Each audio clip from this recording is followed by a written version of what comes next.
So the A6 pulls up, gaining altitude, and then dives down, aims its nose right at the frigate at like a 35-degree angle. They're doing a good old-fashioned dive bombing run like it's fucking World War II. Ah, yes, the time that the US Navy got upset and destroyed half of Iran's entire naval fleet in a single 8-hour workday. Whew.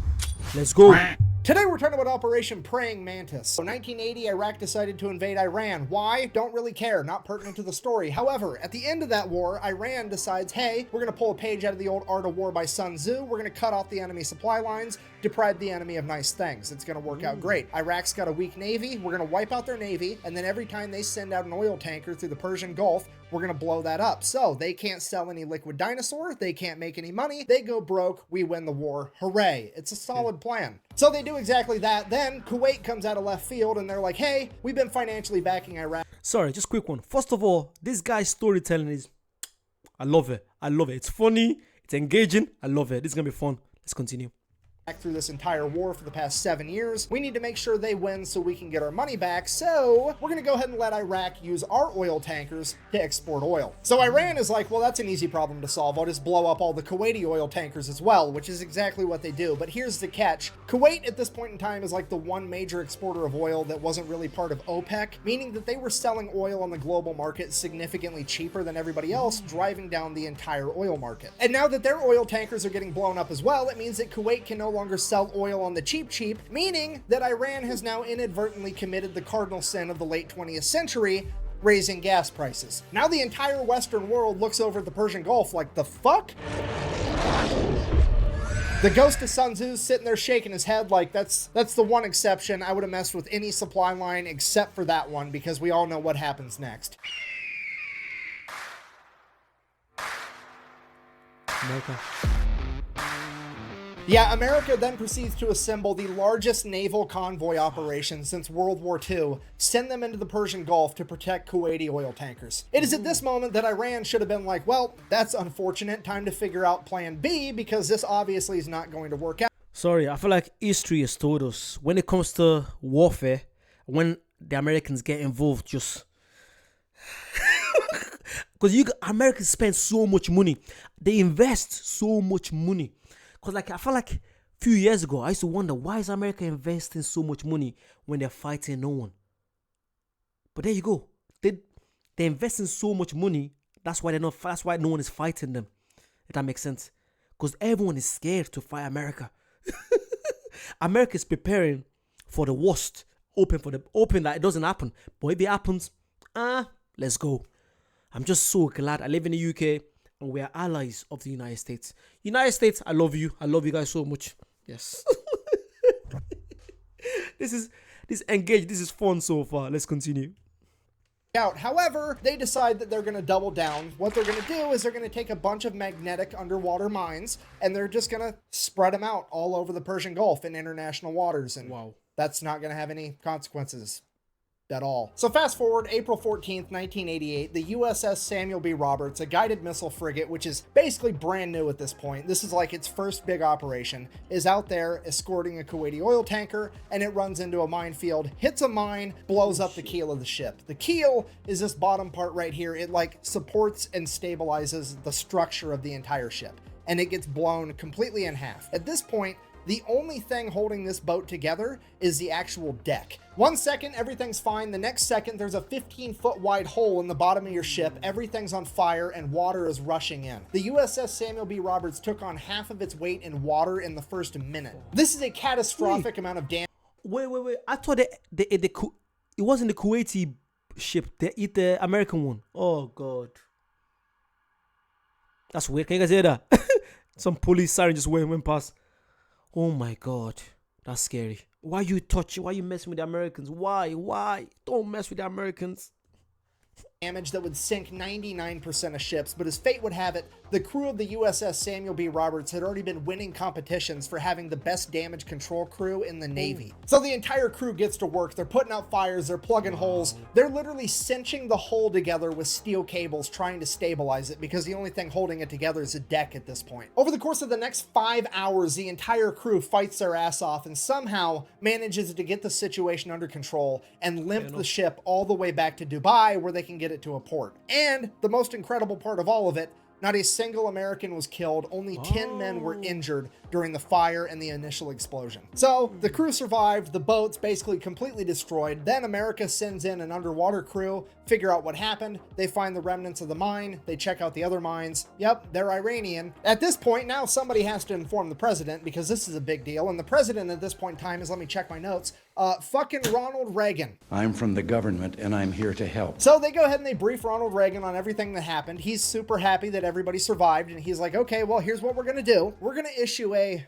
proportional response. And what the US Navy heard was awesome. All right, so here's the plan. Iran currently has 3 oil rigs in the Persian Gulf that are not being used for drilling oil, but as military bases for their naval operations. So the US Navy is going to go ahead and take out all 3 of those. Now, I don't really know what the guided missile frigate to oil rig exchange ratio is, but we're going to go ahead and err on the side of caution and say that it's not quite proportional enough yet.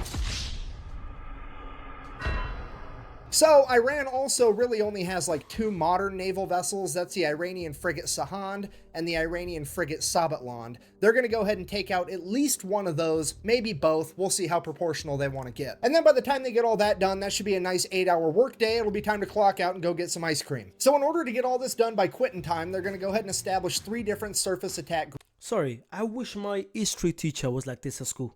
Because I love history I love learning about history so much. If you guys never read about the Irish independence, go read about it. It's unbelievable. Go learn about Michael Collins. There's so much amazing people. People don't talk about the Irish history. I grew up in Ireland, so learning about that, moving over here, no one talks about it. But I think it's one of the best time in history. And once you learn about it, like, wow. You learn about the hatred between the English and the Irish. And now, we're cool. So yeah, the way this guy is describing this, he should be a teacher. He should be teaching this at schools. Because I'm learning so much right now. I've never heard about this story. This is so cool. Groups. Each group is going to have 2 destroyers and 1 bonus ship. That bonus ship is either going to be an amphibious landing ship or a frigate. Either way, they're all going to be identified as Bravo, Charlie, and Delta. Bravo group is tasked with taking out 2 oil rigs. Charlie group is tasked with taking out the 1 remaining oil rig. And Delta's mission is to go hunt down those 2 frigates and take them out. And then, just for insurance purposes, we're also going to have the USS Enterprise parked right outside the Persian Gulf to provide air support, you know. Wait. We're also going to have the USS Enterprise. Does that book actually says E equals MC squared? Is that actually what it says on it in real life? No way. It can't be. Parked right outside the Persian Gulf to provide air support, you know, in case we need it. So, April 18th, 1988, 4 days after the mining of the USS Samuel B. Roberts, Operation Praying Mantis goes into full swing, and Bravo Group shows up at their oil rig first. At which point, they radio over to the oil rig and inform them that they will be blowing it up in 5 minutes and that they should all leave. So, a bunch of people start leaving. Wait, they actually announce it. I'll be honest with you right now. I don't care. Call me whatever you want to call me. If I'm part of any army, and I get the enemy in saying, okay, and I know the enemy is stronger than us. They've got more firepower. And they say, we're giving you 5 minutes to get the fuck out. They say, get the fuck out of here, or you're going to be blown. Why am I still staying? Why would I stay there? Like, why? I hope no one stay there. Let's hope no one stays. Let's find out. I know someone's going to stay. Someone's going to stay.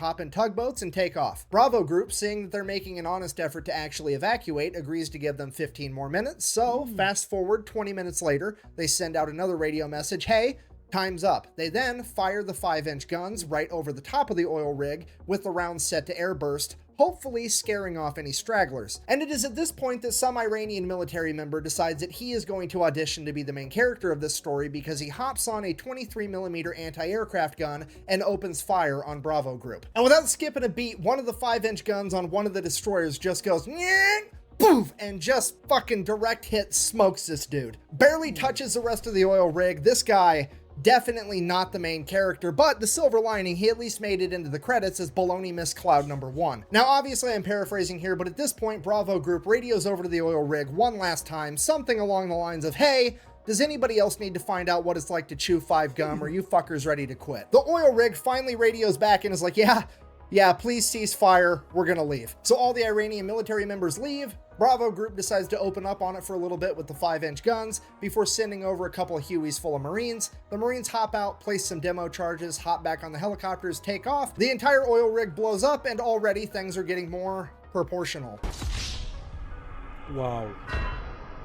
And while all that was happening, Charlie Group made it to their first oil rig as well, and pretty much the exact same thing played out. The only differences were Charlie Group didn't have Marines to place the demo charges, they had Navy SEALs, and when the Iranians opened up with the 23mm anti-aircraft guns, they just decided to keep firing 5-inch shells at the oil platform until it burst into flames and burnt the entire thing to the ground. At which point, the commander of the destroyer kind of looks over at the Navy SEAls and is like, "Sorry, I guess you guys get to sit this one out." Oh, mission got canceled?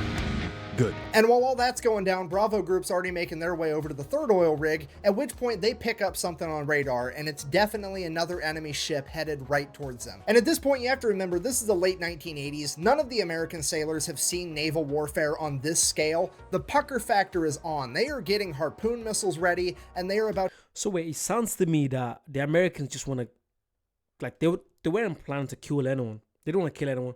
They just want to blow up their ship as well. That was the plan. That's what it sounds like to me. I could be wrong now. Let me know. Is there any more information to this? Americans just wanted to get them back for what they did to them. They didn't plan to kill anyone.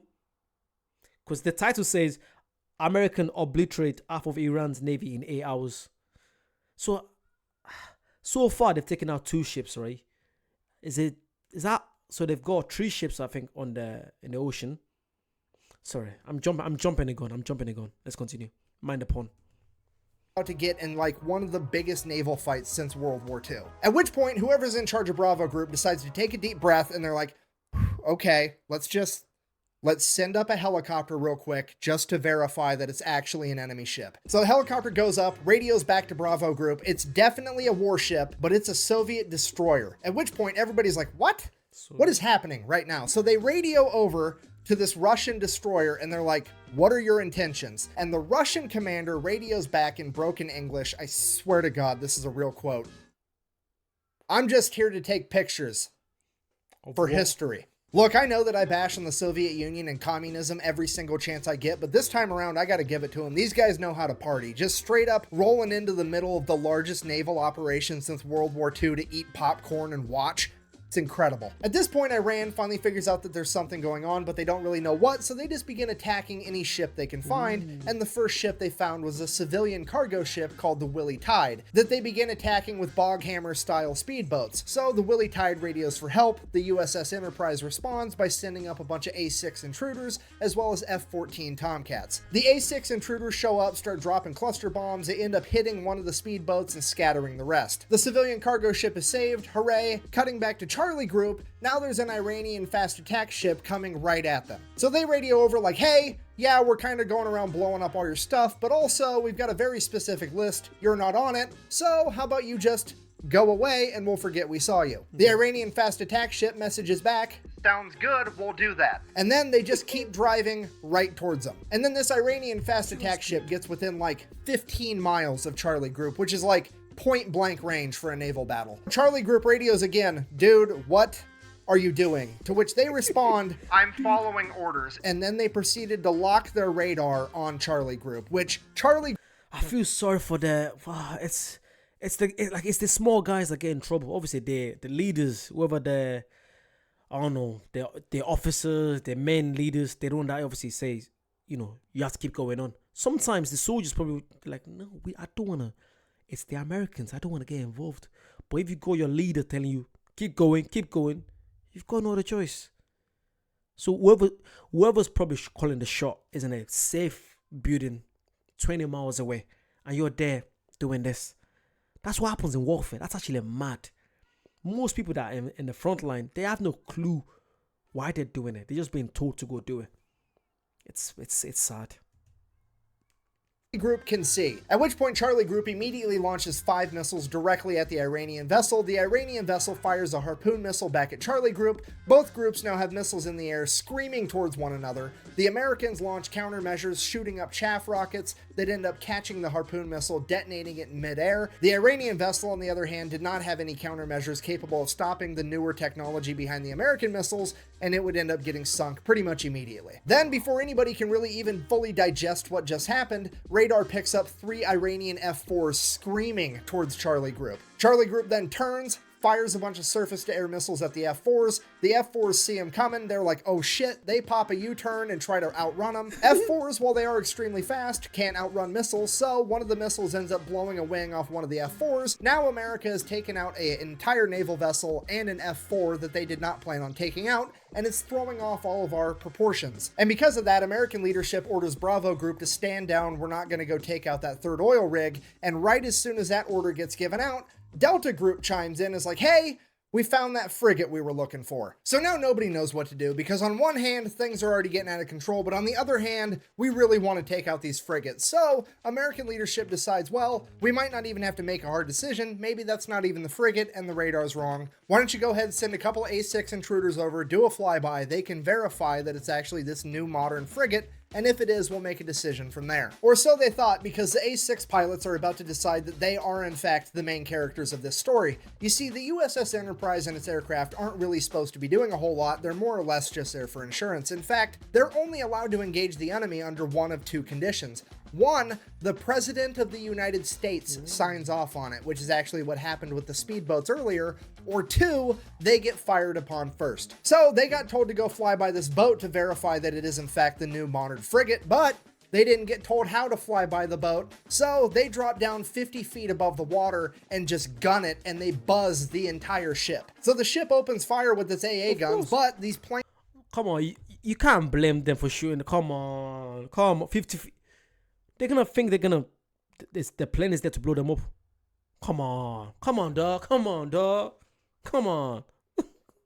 Planes are so low to the water, the AA guns can't actually aim down low enough, so all the anti-aircraft fire goes right over the top of them. They continue to stay low enough till they get out of anti-aircraft gun range, and then they pull up, at which point the ship launches a bunch of surface-to-air missiles at them. They drop chaff as a countermeasure, takes care of those, no big deal. They then go around, do a U-turn, send a radio message to this frigate, I'm going to sink you now, which they can now legally do, because remember, the ship fired on them first. Come on. Victim to one of the classic blunders. So the A6 fires an anti-ship harpoon missile, and the... Nah, I think they knew what they were doing. They knew they were gonna... Nah, they wanted a reason to be able to do it legally. Wow. You can't be flying on top of me. I would... Come on. Come on. Come on. Let me know what you guys think. Do you guys think the Americans knew what they were doing, flying that low, knowing that they're gonna react? What do you guys think? Come on, be honest now. Be honest. Second they pulled the trigger on that, the fire control team from the USS Enterprise is like, what the fuck are you doing? We're not supposed to be killing things yet. And the A6s are like, look, they fired at us first. Them's the rules. And the USS Enterprise is like, holy shit, okay. I guess. Let them have it. Then the harpoon missile finally makes impact. It's a bullseye. The A6s do a U-turn, go, drop another 500-pound laser-guided bomb right through the deck of this frigate, fly past it, do another U-turn, come back, drop a 1,000-pound bomb on it. Then they radio over to the Enterprise and like, yeah, it's definitely gonna sink. We're gonna head back. So the A6s take off, headed back to the Enterprise, and like 5 minutes later, Delta Group shows up with their warships and begin firing on the already sinking frigate. They hit the magazine, the frigate explodes, rapidly sinks to the ocean floor. At this point, naval leadership is like, okay, Jesus Christ, everybody stop killing things. We need to figure out what all happened. We got to keep this proportional, remember. So they start radioing back and forth. Everybody's figuring out what everybody did, if anybody's hurt, what's going on, the whole story. And then as the A6s are making their way back to the USS Enterprise, guess what they happen to fly past? The other modern frigate. So now the entire US Navy's looking at this last frigate like SpongeBob looking at a jug of water. I don't need it. I don't need it. But also, like, realistically speaking, the A6s are pretty much out of ammunition. The only thing they have left are 2,000-pound bombs, and those just aren't going to be enough by themselves without a harpoon missile to take down this ship anyways, so they really are just going to fly by and verify that it's the modern frigate. So the A6 intruders go ahead, they do their flyby. It is in fact the new frigate that they thought it was, and it does in fact open fire on the A6s. A6s make it out completely unscathed, at which point they pop a U-turn, and one of the A6 pilots is like, It's the bullseye womp rats in my T-16 back home. So the A6 pulls up, gaining altitude, and then dives down, aims its nose right at the frigate at like a 35-degree angle. They're doing a good old-fashioned dive bombing run like it's fucking World War II. The AA guns start firing. There's bullets whizzing past the plane, but they're committed now. They're closing in, closing in. The bombardier behind the pilot lets the pilot know, hey, I'm locked on. At which point, bombs away, the pilot pulls up, and the bomb goes right down the fucking smokestack of this boat. Blows up, completely destroying the entire engine room. That frigate is now dead in the water with no power. The A6s go ahead and radio in that they have completely disabled this frigate, at which point the American leadership calls a complete ceasefire. They're going to go ahead and let that frigate survive, get towed off, potentially be repaired. With the US Navy having effectively disabled or destroyed over half of Iran's functioning navy, the US military decides to call it a good day, ends Operation Praying Mantis. We all get to live happily ever after. Except, later that night, Iran decided that they wanted to fight a little bit more, and they launched a bunch of Silkworm anti-ship missiles at American vessels. Luckily, no American vessels were actually hit. However, this is now a huge political problem because America has been mad at the fact that Iran even had Silkworm missiles for years at this point, and the American government has made it very clear to Iran that if they ever used them, they would be going to war with America. Period. That's set in stone. So the Reagan administration, not wanting to kick off World War III in the 1980s, reaches out to the Iranian government and is like, here's what's going to happen. You're going to go ahead and admit that that was an accident. I'm going to sweep it under the rug and we're never going to talk about it again. Because if this makes headline news and the American people find out, I'm going to have to get real proportional around here. So Iran's like, okay, fine, whatever. It was an accident. Let's sweep that whole thing under the rug. But I am still going to take America to international court to try to prove that it was a war crime to take out my oil rigs. That way I can get reparations and make America pay for it. So they go to international court. They lay out the case. The international court is looking at America like, okay, well, first of all, you're the fraction people. I don't know how you think that this is proportional, but it definitely wasn't. Second of all, according to the Amity Act, you absolutely should not have attacked their oil rigs. This is probably a war crime. At which point the representative for America is like, well, actually, if you read the Amity Treaty between Iran and the United States, it only talks about ships and boats.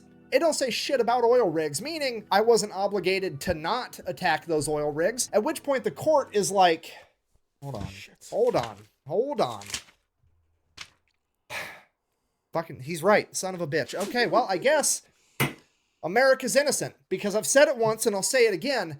It's never a war crime the first time. And now for the best part of the entire story. America now proceeds to go over to Dubai, pick up what's left of the USS Samuel B. Roberts, tow it all the way back to Maine, then take the ship out of the water, get it in dry dock, cut out the entire damaged section of the ship, including the engine compartment, build another module to fit in its place. This thing weighs like 300 tons. They jack it up, weld it right where it's at, get everything rehooked up, reconnected. And this boat is back out on the ocean 1 year later on April 1st, 1989. What? It then goes on to get recommissioned and serves in the Navy until 2015. I mean, playing battleship. What? Until 2015? They fixed it in less than a year. That's crazy. That's absolutely... Sorry. Less than a year. Against America's gotta suck, right? Like, haha, I've sunk your frigate. And America's like, first of all, no, you didn't. Second of all, fuck your entire Navy as it picks up your board and just throws it at the wall. So in conclusion, if you do ever find yourself being the leader of a foreign nation one day, the best advice that I can possibly give you is A, do whatever you can to not raise gas prices, and B, whatever you do not fuck with America's boats. We do not like that shit. Thank you for watching. Best way to support the channel is like, comment, subscribe, maybe go buy some merch at the Fat Electronics. Yeah, I ain't gonna lie, that's a cool channel. I like this guy. I'm definitely gonna check out some of his other videos. You guys comment down below some of other videos that he's done that you want to check out. That is crazy. Like I've always known, don't mess with the Americans, but this half of the military of the Iran's Navy in 8 hours. Fuck, that's scary. That's scary. But yeah, please let me know what other videos you guys want to see. Subscribe, comment down below, and I'll see you guys very soon. Bye bye.